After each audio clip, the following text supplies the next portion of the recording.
avec Yes. C'est notre moment. Dites oui aux actualités dans votre journal TV. Hernandez assure un résultat exceptionnel. Faites confiance à Hernandez. Manolo ny vaovao. Antsiray dia tonga manantona anao izahay. Iara-dalana isika, mitetika asanao ho vita. Indrana 643 manantona anao ny fampindramam-bola. Manolo ny vaovao.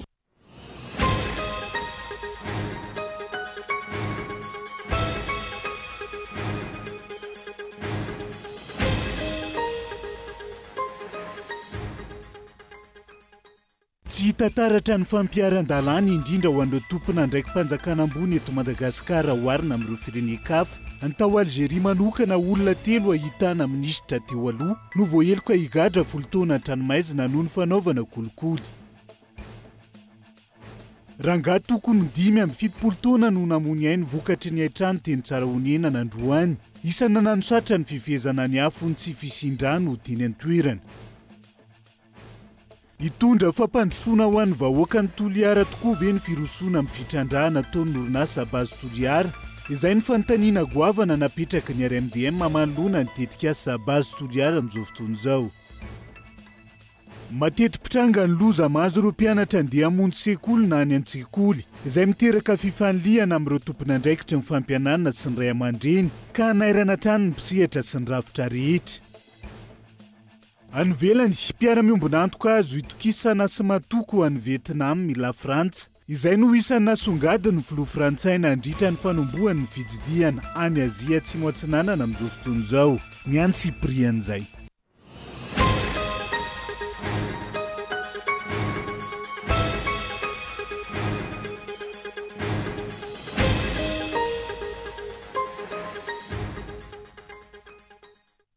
Ngadondrainy amin'ny valora alina fotoanan'ny fampilalamba-avao eto amin'ny fitalavitra kolo. Atenina ny araba tombo kilasy tongovavy manasa anao ihany koa. Anaraka ny anty Cyprien izay toy ny mahazatra matoa an-datsoratra avy hatrany no ndeha hanokafantsika ny fiarahana.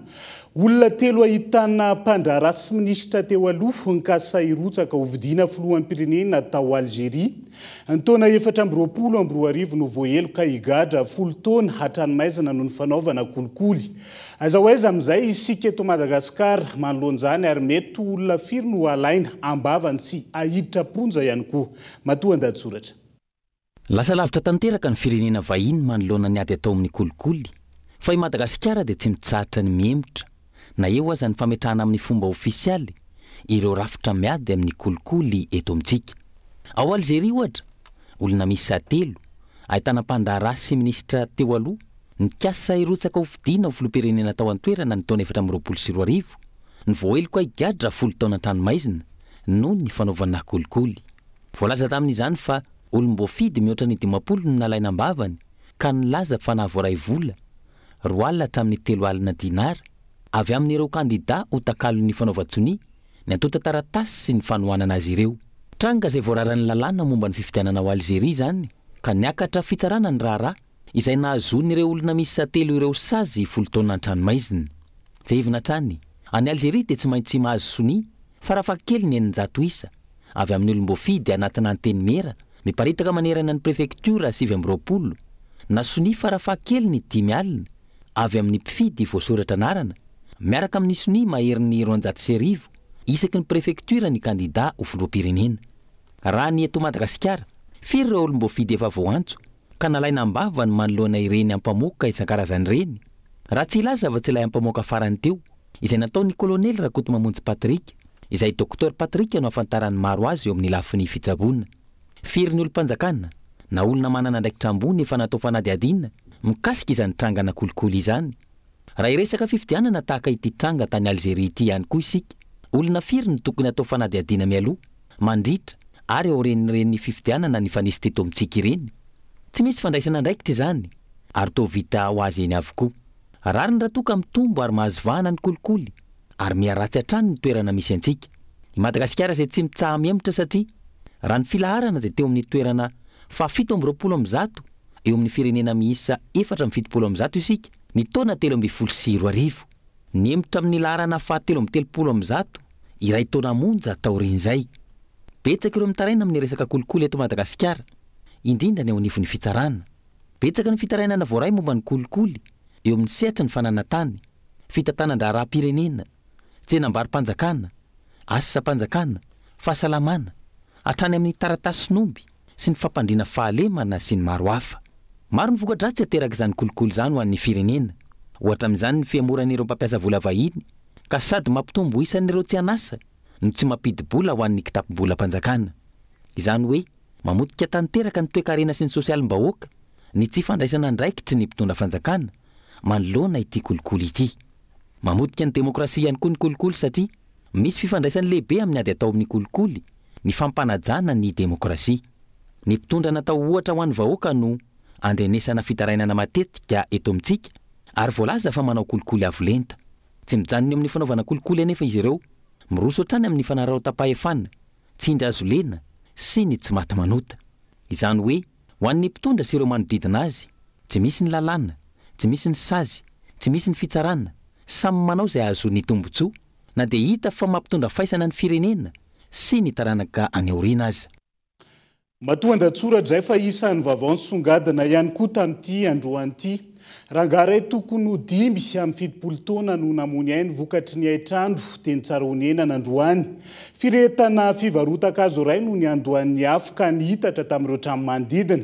Tsy fisian'ny rano teny an-toerana no isany nanasarotra ny famononana afo izay tokony voafeho ireo mponina teny an-toerana tsara honena izay tsy nisy rano efa ho roa taona latsaka raha ny fanadihadiana. Entsora Soary Malala.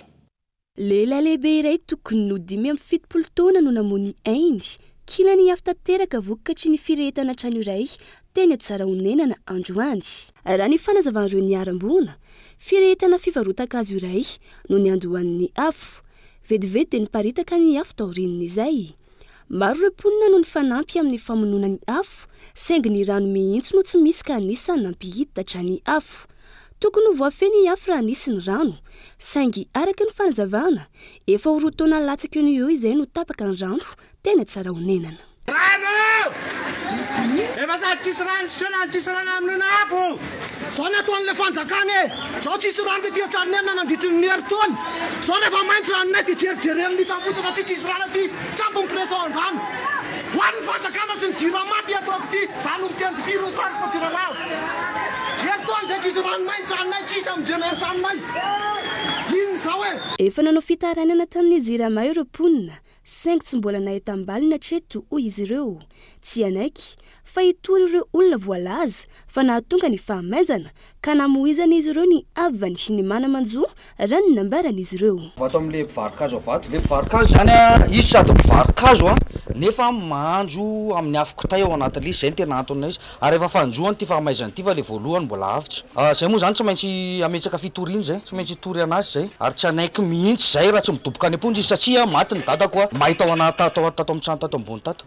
Izy tsy salama dia zay no nahatonga azy tsy afaka tapaka lalanjay izy ary efa niezaka ny namonjy azy ihany fa tsy avitra tsony izy. Zay tsisy rano tompoko tena tsy mandeha ny rano aty aminay fa tena le rano vidina kely le amin'ny bidon kely 500 ny bidon re zany namononay dia nefa zay koa raha olona tsy zay ny olona ivoaka ny trano ny alana tato zany hoe andeha ivoaka zay dia efa rano efa tsy dia misy rano dia zay nanananay kely teo zany nafahanay namona dia nefa tsy nahavono zany le rano kely. Efa roa taona eo zay ray taona sy tapany eo no efa tapaka ny rano tetỳ Tsaronenana. Ary efa be da be ary moa ny olona taty zany efa nametsaka hoe nanao fitarainana tany amin'ny Tsiramasina ihany na fa mbola tsy voavalo zany le olana hatreto. Raha tsy tapaka ny rano tena voafehy satria raha tena nisy amin'ny fokon'olona teo raha 500 kely fa ny olona tena hoe vonona ny anampy fa le rano tsisy. Ny fampiasana afo kitay izay nataon'ireo mpivarokazo no antony sy ny firehetana hoy ireo fianakaviana izay namony ny avany. Etsy andaniny nilaza nefa ilay mpivarokazo fa tsy izany velovelo no nahatonga ny fahamaizana fa court-circuit izay namohizana izy ireo entana marobe ihany koa raha ny fanazavana. Tsy mbola manakambara kosa izy ireo manoloana filazana fa hisy ny fitoriana azy. Zavatra veritra moa tena zavatra potika be dia be. Misy an'ireo masina ireo tena misy an'ireo tsikaro rehetra azonareo azo alaina sary zany dia vy saika anaovana trano dia trano 5 zany izay no milahatra eto.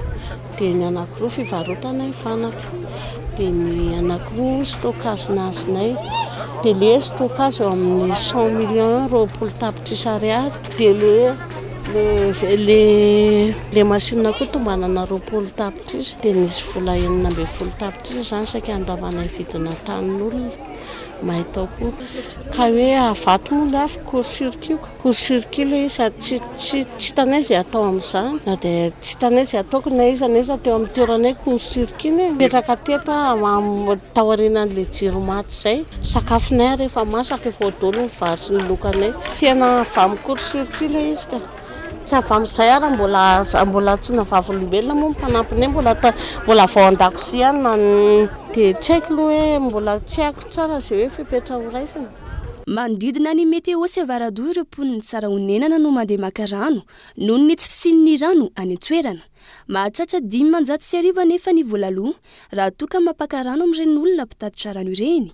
Mijaly izahay hoy izy ireo. Nenay zany zavatra tianay tenenina sy tianay ho fantatry le fanjakana aty aminay tena mijaly rano be mihitsy satria zay isaky maka rano dia any météo sy any avaradò foana zay maka rano amin'io manakarama amin'ny sarety ny olona tsy hitondra nino hoe 900 zany fa ray bidon efa hovidiana 500 aty aminay ny eo bassin tsisy rano mihitsy fa amin'ny alina mba mandeha kely zarara mandeha ray bidon sy roa bidon ny atorizan'olona eo amin'ny bassin paraparain'ny andro tsy ampitoromaso ny olona aty aminay mijaly rano fa raha nisy rano taty aminay tsy nihitatra be ohatran'io tranomay io zao lasa nisy ain'olona nafoy fa raha tsisy rano dia voavonjina ihany fa nenay zany zany fotsiny zavatra angatanay le resaka rano fa tena mijaly mponina tsara nenana tena tsisy rano. Vehivavy iray no fantatra fa naratra nandritra ity loza ity izay efa nahazo fitsaboana araky ny fanazavana trany.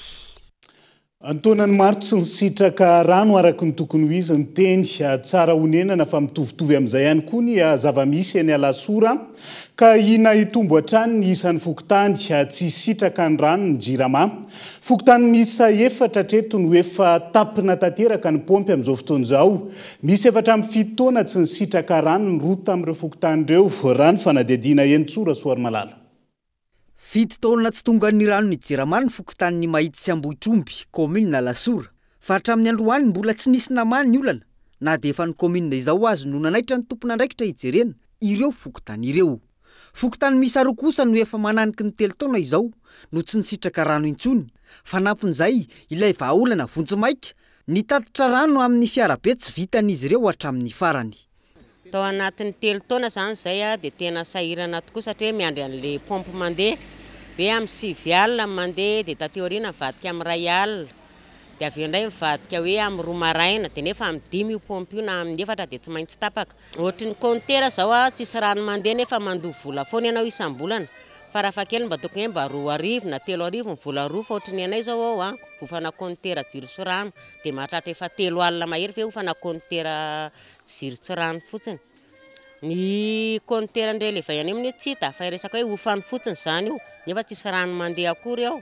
Mafy sofina ny Jirama raha 7 taona nanaovana antsoantso tsy misy mandre. Taty aoriana ny commune no nandray tanana ny fitanterana ny rano ho an'ny mponina. Dia rehefa tsy nisy rano tonga tsony zany tety tamin'ny voalohany dia mba nanatitra rano ihany ny Jirama fa lahatra be le bidon dia aveo ny hena ny fanateran'ny Jirama rano tety ihany koa zany tamin'izany fotoana dia tamin'ny volana oktobra taona 2024 moa no nanomboka nandray atanana zany ny commune fa manomboka eto indray dia efa mihena ny atao hoe efa mitombo filan'ny mponina zany atao anatin'ny le fotoanany maitany no sady lasa misy faritra mety tsy mahazo rano tsony indray mety tonga any amin'ny tsony indray ny rano amin'ny fokotany hafa dia ilay rano izay taterin'ny commune zany isan'andro lasa tsy maharaka intsony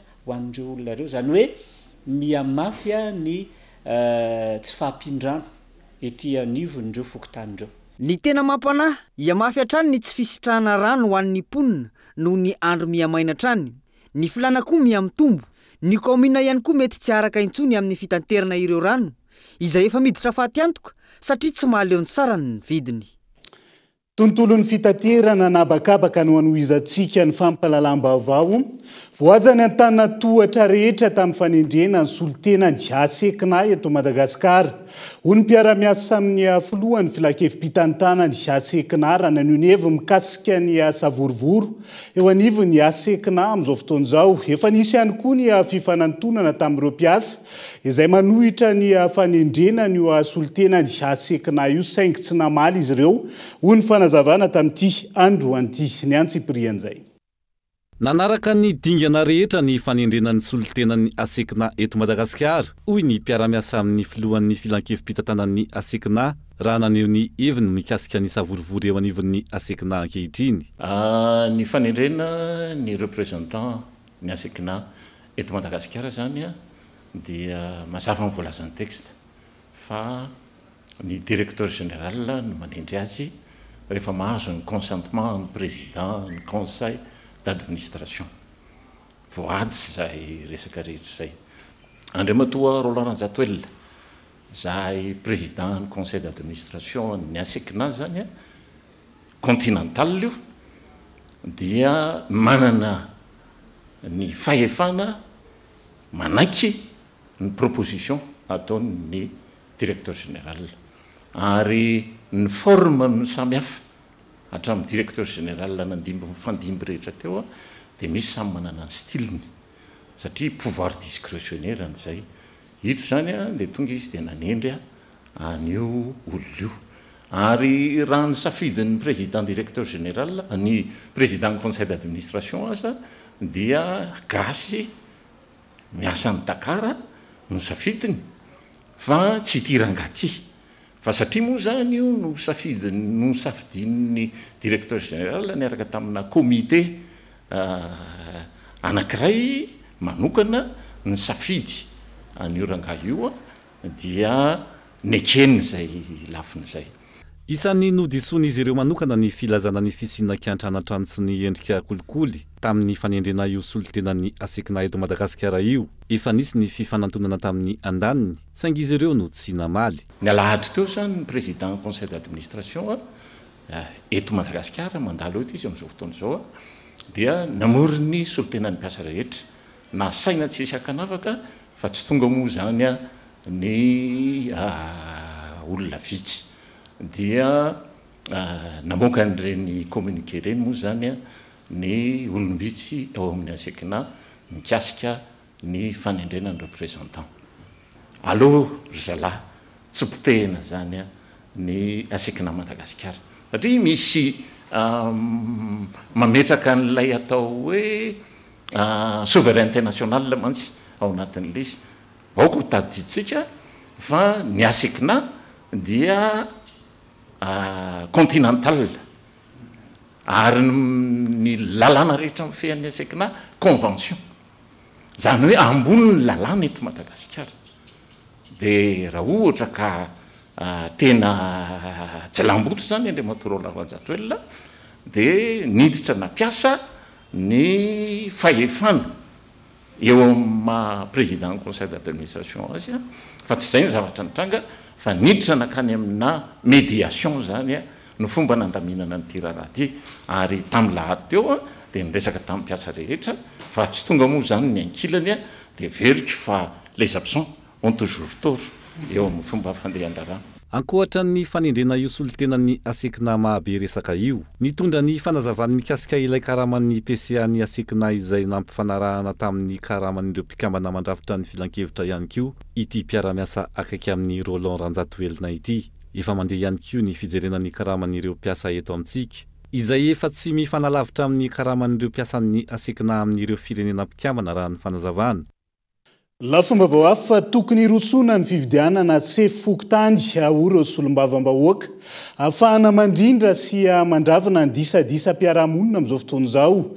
Amin'ny fanatanterahana ny fividianana sefokotany sy ny lefiny izay tara tsy manaja amin'ny feim-potoana voalazan'ny lalàna raha toka 3 volana aorian'ny fividianana be ny tanàna no voafaritra tokony hanaovana izay Daniela Minarso. fividianana manandanja ahafana mamany olam-bahoaka ny fotony kanefa tsy mbola nasiana resaka hatramin'ny androany ny fividianana sy fokotany.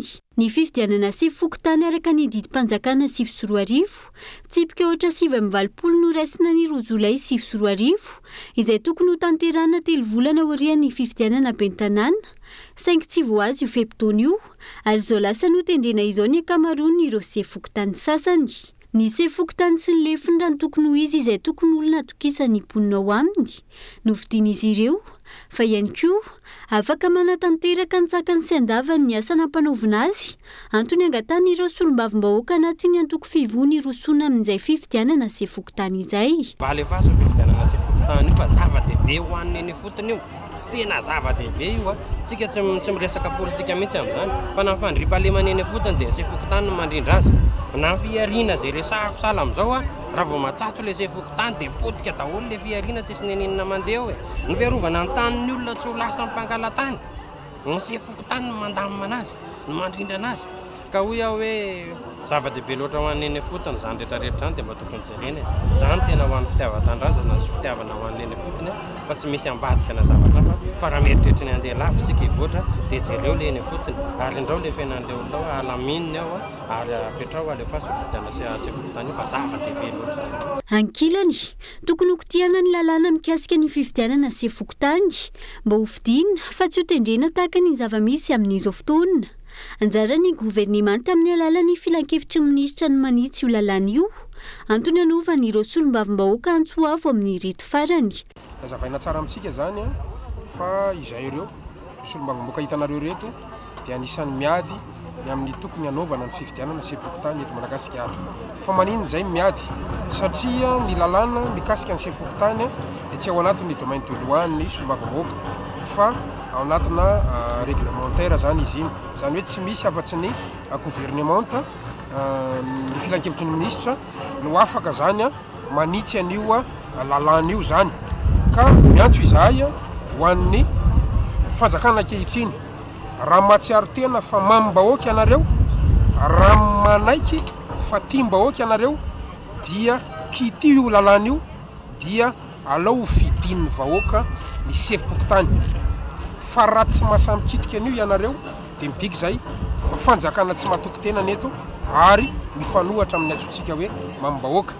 Araka ny didim-panjakana 7 tsipika ohatra 7 no raisina ny Rojolay 7 hatrany ny fokon'olona ampitoana iny fotony ihany koa no tokony fidy ny se fokotany sy ireo mpiara-miasa aminy ka orian'izay ny fanendrena rapomba ofisialy azy avy amin'ny chef district. Ny zava-misy amin'izao fotoana izay mifanohitra tanteraka amin'izay voafaritry ny lalàna izay satria dia ny chef district no manendry nankasitra ny fokon'olona na tsy ireo se fokotany. Ny akamaroan'ireo se fokotany izay tsy hivina fa saika nataony mpitondra fanjakana ankehitriny fitaovana politika avokoa raha ny hita tamina biro-pokotany maro eto an-drenivohitra raha tsy laza afa-tsy nandritry ny fanomanana ireo fividianana intelomentoana izay notanterana teto amin'ny firenena. Ny akamaroan'ireo se fokotany tsy nanaiky niraka nampanaovina azy izay saika nosoloana na ny sorona tamin'ny toerany avokoa antony iray ihany koa tsy hafehezana ny fandriam-pahalemana ankehitriny. Dia izay ihany koa no entintsika amin'ny CNDV teo anaty toka fohy aza misaraka amin'ny ary.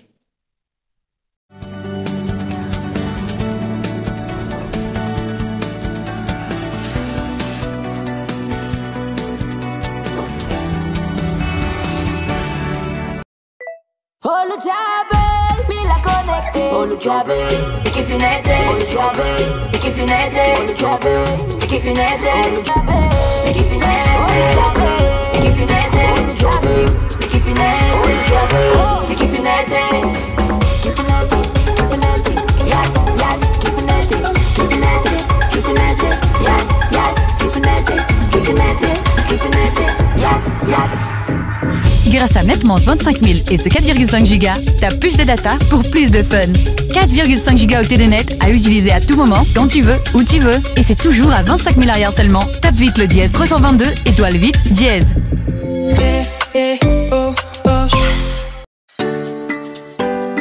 Ndao mokatra aingana kokoa mba aleo tena ara-tsakafo. Ampiasao ny motoculteur manana tanjaka ilainao sady mora kojakotsaina ampiarao amin'ny remorque mahazaka hatramin'ny 5 tonnes. ampikodiarana vitsy mifidy lalana sy angady maranitra natokana ho azy azonao jifaina ao amin'ny Batimax tsara lalàna ex Universal Import. Batimax ny kalitao amin'ny vidiny mora. Inona no antony ampiasanao ny rasoir Bic 1 satria mateza. Fampiasako azy isanandro no mahatsara toy izao. Mora ampiasaina n'aiza n'aiza satria mateoty amin'ny lafiny rehetra ohatrana ihany. Rasoir amin'ny vidiny tena izy satria teny amin'ny faritra rehetra. Rasoir Bic 1 samy manana ny antony itiavany azy sika rehetra. Tsara be izany café au lait izany tansa. Tsara rô flandy satria ronono mandrimamy top les nouvelles recettes no ampiasaiko. Top les nouvelles recettes tena top. Manolotra fihenam-bidy anao ny top lait. Arivo sy iray alina ariary ny lehibe ary 4 arivo ariary dia efa mahazo ny kely.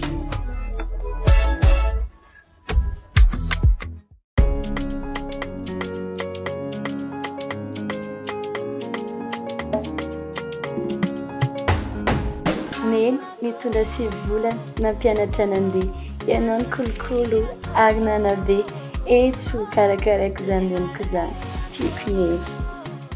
Izahay ato amin'ny Cosmos ihany koa dia mikarakara anareo. Safidio ny kado mety aminao miaraka amin'ny fihenam-bidy hatramin'ny 5,700. Tsy olana ny tsy fananam-bola eno eo ampifalio neny miaraka amin'ny vente à crédit mirindra. Ny fety reny ato amin'ny Cosmos dia ny 13 Mey hatramin'ny 9 Jona. Cosmos, votre partenaire de confiance. Vous l'ai-je déjà dit? J'aime être avec vous. Dès le réveil, vos petits rituels me séduisent. L'attention que vous portez à vos enfants, aux plus petits comme aux plus grands.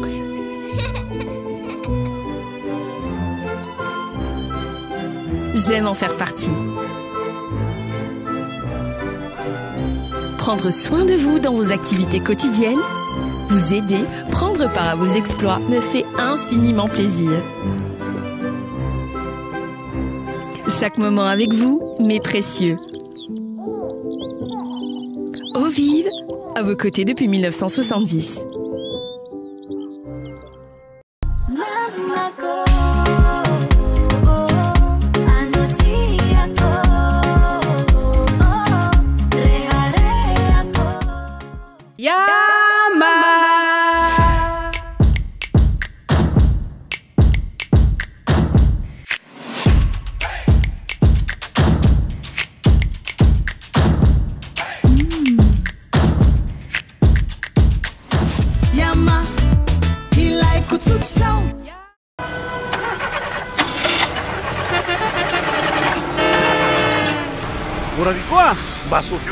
Fa inona tiany olana?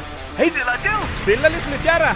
Taraiky indray le batery. Le raha nefa teneniko foana hoe batery Bionix ampiasaina e. Tsara kalitao, tapitra hatreo pan. Bionix, le batterie maharitra tsy misy fetra. Mikolana nga? Tsy mazaka indray le batery nefa mivadika ho teraka. Mila makany amin'ny hôpitaly engy an'izay. Ndao ny fiarako aloha ampiasaina ary e. Batery Bionix ampiasaina. Tsy manary anao mitao tsara.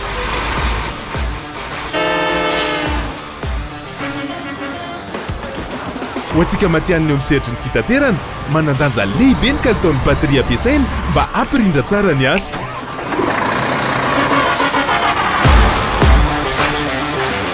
Bionix, bateria misy karazany ho an'ny fiara rehetra. Bionix, matanjaka sy maharitra.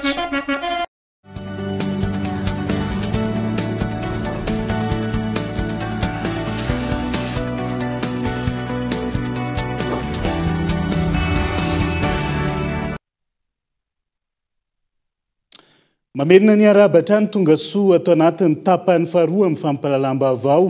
Fa olana avy amin'Andriamanitra ihany no ivoahantsika amin'izao fa sahiranana mianjady amin'ny firenena sy ny vahoaka malagasy izao. Hoy ny mpanao politika Ratolo-Janahary Marafy fantatry maro amin'ny hoe dodo. Mila mijoro iady amin'ny losofera amin'ny malagasy raha ny fanazavany sady ny hita nisy ireo andalan-tsoratra masina ho fanohanan-kevitra ny tenany. Andao raha antsika amin'ny fanampanazavana makasika izay. ny olana misy eto amin'ny firenentsika dia olana ara-panahy zany hoe ady ara-panahy amin'ny fanahy roa mifanandrana dia ny fanahy masin'Andriamanitra fanahy ny fahamarinana ny ady amin'ny fanahy ny Losifera satria Losifera dia te hisolo ny asan'Andriamanitra ny solo ny toeran'i Jehova ao am-pony vahoaka malagasy noho izany dia raisinay adidy zao asa lehibe napetraka Andriamanitra zao dia ny fampihavanana indray vahoaka malagasy amin'ny Jehova Tompo zany raha teo dia nilazain'i Jesosy ao amin'ny Mateo 5:7 milaza hoe sambatra ny mpampihavana fa izy natsoina hoe zanak'Andriamanitra noho izany ry vahoaka malagasy lazainy aminareo fa asa lehibe no miandry antsika dia ny fampihavanana antsika malagasy amin'Andriamanitra kanefa tsy fiangonana vaovao ty ataonay ity tsy fitoriana zava-baovao fa fanatanterahana kosa ny tenin'Andriamanitra zay efa teny napetraka Andriamanitra ka mino tanteraka zahay fa fampandresady isika raha miverina amin'Andriamanitra tontolon'ny fampianarana matety pitranga ny loza mahazo ireo mpianatra andeha hamonjy sekoly na any an-tsekoly amin'izao fotoana izao izay miteraka fifaniliana eo amin'ireo tompon'andraikitra ny fampianarana sy ny ray aman-dreny eo anatrehan'izay misy ny assurance aloha isan'ny taona any amin'ny ONAPASCOMA ho fiantohana ny mpianatra ahafantaratra ny fandraisana andraikitra ty rafitra ity raha ny fanazavana onona saina no mitatitra ny antsiprian'izay ankizy folo isan'andro eo no tratry ny lozam-pifamoivozana eto Madagasikara amin'ny lalana hamonjy sekoly na avy any am-pianarana araky ny taremarika avy amin'ny ministera ny fanabeazam-pirenena ankoatra io ny faharatrana sy ny loza samihafa ao anatin'ny faritry ny sekoly eo anatren'ireny fandre matetika ny fifandirana eo amin'ny mpitantana ny sekoly sy ny ray aman-dreniny amin'ny hoe iza ny tompony andraikitra iza no miantoka ny fandaniana sy ny maro hafa ny andraikitra ny mpampianatra tena ngeza be dia ny fitandremana raha sanatria tonga ny loza hoe fahatapahana anapanaovana EPS fanatanjahantena dia mandray andraikitra avy hatrany aloha ny tompony andraikitra eto amin'ny sekoly mpampianatra ny atao amin'ny birao dia mampiantso ny ray aman-dreny mitondra n'ilay zazana amin'ny dokotera zany ny saram-pizaboana aloha dia tena mandray andraikitra ny sekoly satria lisy taty amin'ny sekoly no mitranga mandray andraikitra zay tandrifinay dia fampiresaka amin'ny ray aman-dreny dia ifandrombonana le izy satria aina io dia ifandrombonana zany le izy fa tsy ifanilahana andraikitra le toetsaina koa zany mila amboariny dia ny le brutalité dia nampanaovana EPS tsy nikizy zany anariny ao misy mijery katra mijery film samy manana fitezana ny ray aman-dreny dia efa assuré daholo ny ankizy dia na izany ary ny assurance aloha eo ihany fa ny tena tsara indrindra dia ny fitandremana araka izany tompony andraikitra ny sekoly fa manana ny tandrify azy ihany koa ny ray aman-dreny amin'ny fanabeazana sy ny fanaramaso ny fihetsika mampitondra-tena ny zanany eo anatrehan'ny hafa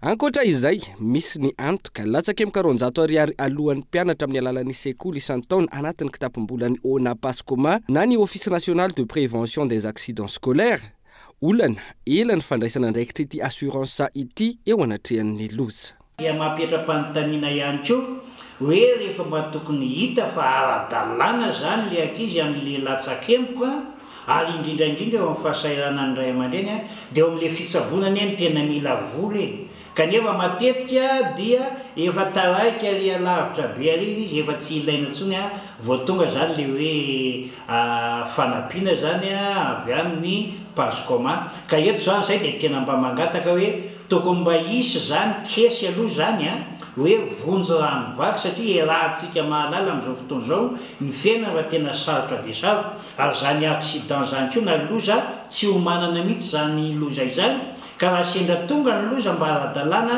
dia tokony mba misy aloha zany vonjy maiky vonjy rano vaky ataon'ny assurance satria ny ray aman-dreny tsy sahirana ny sekoly ihany koa torak'izay ka dia eo zany mba ataonay antso avy hoe mba tokony mba misy aloha tena hoe fiarovana zany antoka amin'ny fitsaboana ary ny fitsaboana ny tena ilana vola fa tsy ary amin'ny sikana koa vao tonga ny vola mangatam-panazavana ny amin'ny fomba fiasan'ny eo anivon'ny ONAPASCOMA ny association des directeurs des écoles privées de Madagascar ny amin'ny famoam-bola sy ny fampiasana ny vola 200 ariary takina amin'ireo mpianatra manerana ny nosy ao anatin'izay vaovaon'ny fampianarana izay hatrany nitanterana androany teny amin'ny sekoly ambony tsy miankina Krisoroa Mbatomainty ihany koa ny fanadinana CEPE katolika zotra-pilaminana ny fanadinana androany arezahana hovitaina vetrany ihany koa ny fitsarana oreo mpampianatra nadritra ny fanadihadiana Entsora Soary Malala no nitaritra ny Antsiprian'izay.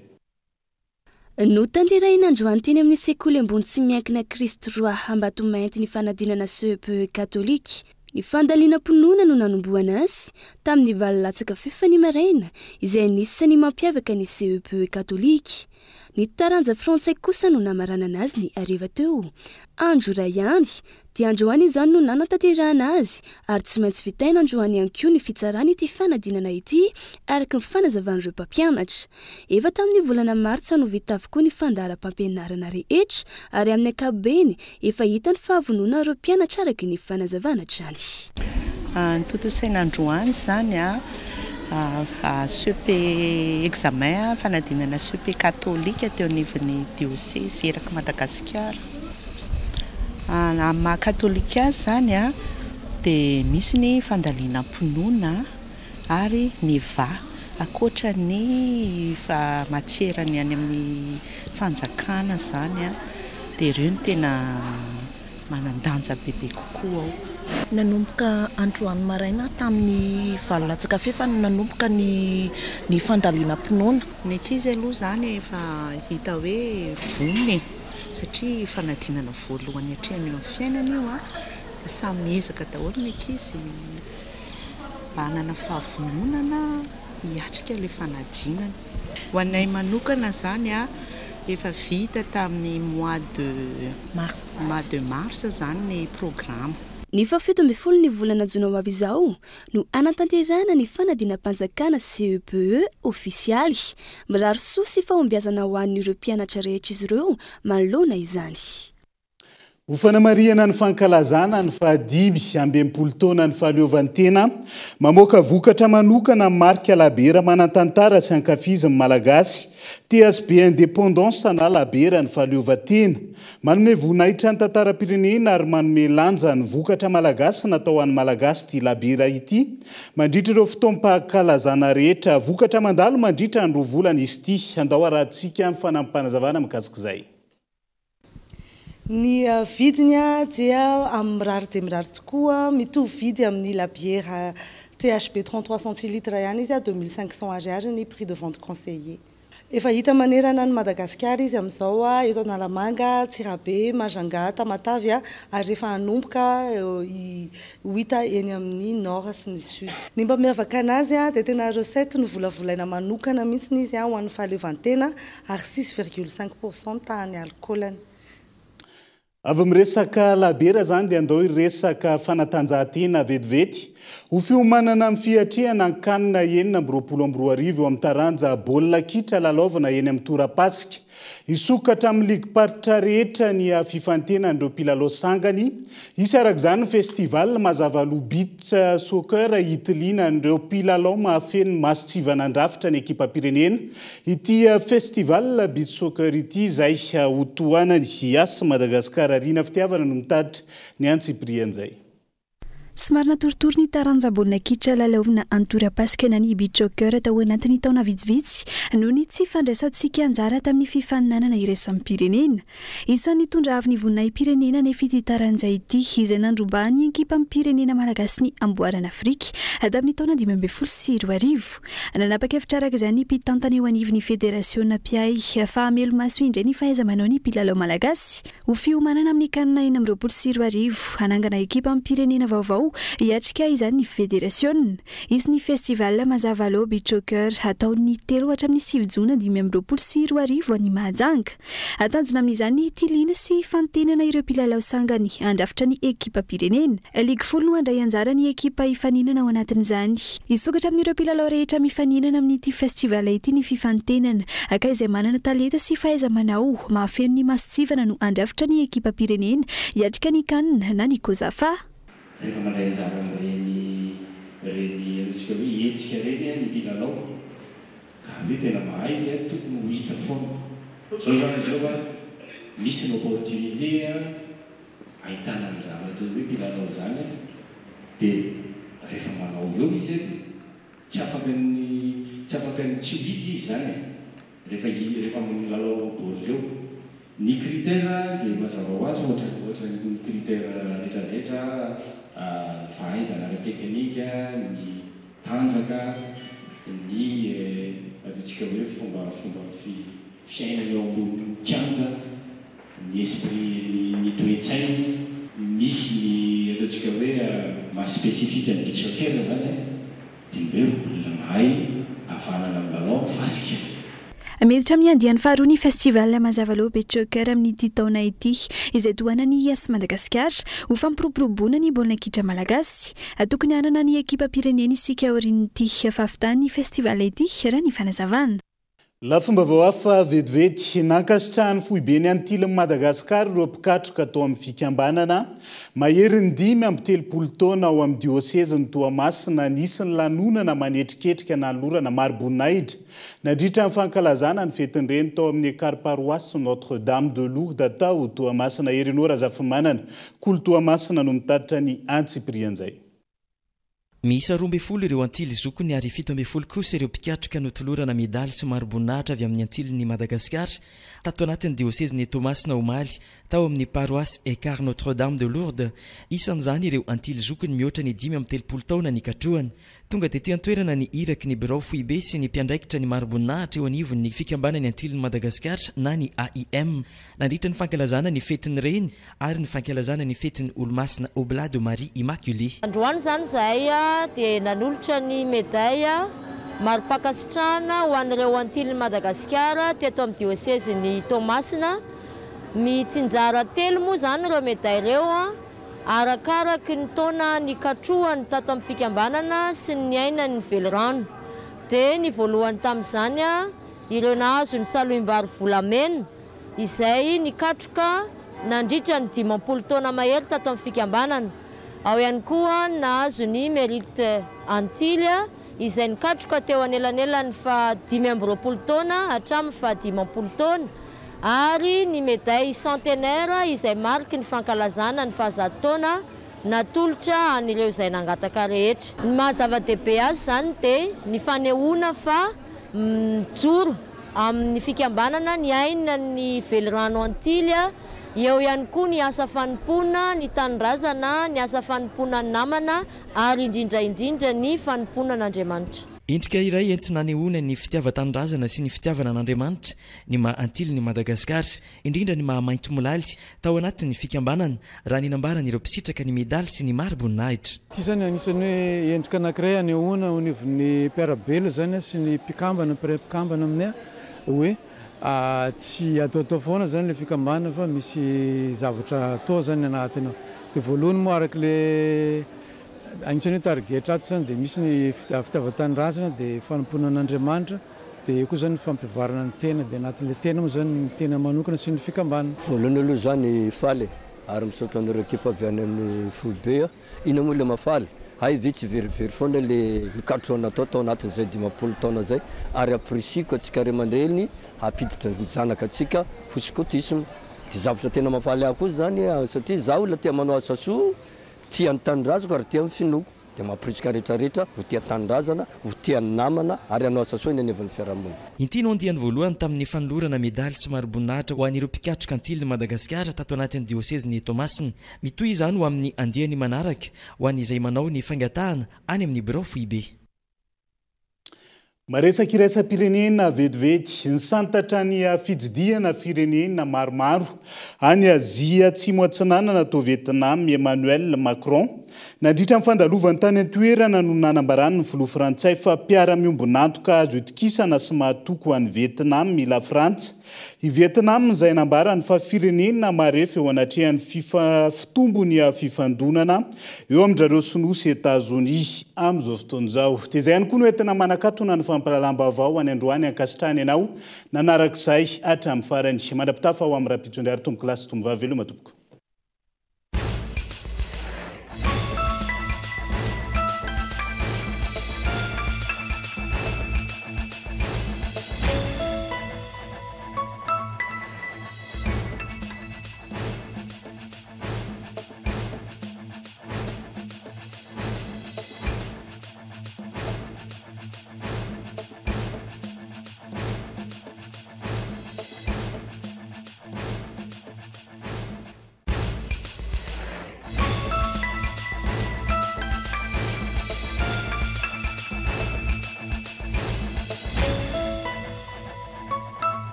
antso ray dia tonga manantona anao izahay iara-dalana isika mitetika asanao ho vita indrana 643 manantona anao ny fampindramam-bola vous a présenté Nivavao. El Mondes est sur un résultat exceptionnel.